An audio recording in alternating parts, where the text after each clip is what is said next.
नमस्कार दोस्तों, मैं हूं श्याम सुंदर और आजकल हम उत्तरी उड़ीसा में हैं। ये कोस्टल इलाका है, मयूरभंज ज़िला है और यहाँ पर है सिमलीपाल टाइगर रिजर्व फॉरेस्ट। अगर आपने खबरें पढ़ी हों, सुनी हों, तो सिमलीपाल टाइगर रिजर्व फॉरेस्ट में आग लग गई थी। तो जाहिर है उस आग लगने से यहाँ की जो वनस्पति है, पेड़ पौधे हैं, उनको तो नुकसान पहुँचा ही, लेकिन जंगल की आग का बहुत ज़बरदस्त असर आदिवासियों की ज़िंदगी पर भी पड़ता है। और ख़ास तौर पर वो आदिवासी समूह जो आज भी पूरी तरह से माने उनकी ज़िंदगी पूरी तरह से आज भी जंगल से ही चलती है, जिनको पीवीटीजी समुदाय कहा जाता है। उनमें लोधा है, उनमें मांकड़ियाँ हैं, उनमें हिलखड़ियाँ हैं।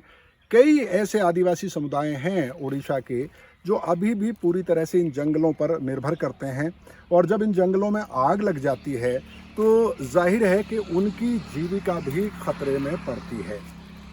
हमने अपनी वेबसाइट पर ये खबर लिखी थी और अब जब हम यहाँ उड़ीसा पहुँच चुके हैं तो हमारी कोशिश ये है कि ये जो जंगलों में आग लगी सिमलीपाल टाइगर रिजर्व फॉरेस्ट के, इसका आदिवासियों की ज़िंदगी पर कितना असर पड़ा है। और उसके साथ साथ एक और महत्वपूर्ण सवाल है कि इन जंगलों में जो आग लगती है उसके लिए आमतौर पर आदिवासियों को ही जिम्मेदार ठहरा दिया जाता है।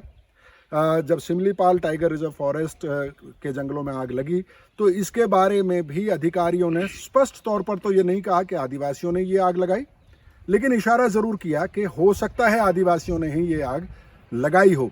इस सवाल को भी समझने की कोशिश करेंगे कि क्या सचमुच में आदिवासी जंगल में आग लगा सकता है। अगर जंगल में आग लगा सकता है तो उससे आदिवासी का भला क्या फ़ायदा हो सकता है।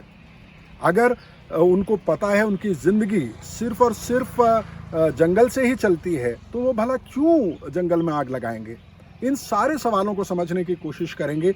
जल्दी ही एक विस्तृत रिपोर्ट आपके सामने लेकर आएंगे जिसमें अधिकारियों से भी बात करने का प्रयास होगा और आदिवासियों से तो हम बात करते ही हैं। तो मैं भी भारत के जो तमाम हमारे सोशल मीडिया के प्लेटफॉर्म्स हैं, यूट्यूब पर हम हैं, हम लोग फेसबुक पर हैं, हम लोग इंस्टाग्राम और ट्विटर पर भी हैं, और हमारी वेबसाइट मैं भी भारत.co.in तो है ही, जहां पर आपको तमाम आदिवासी कहानियां मिलती रहती हैं।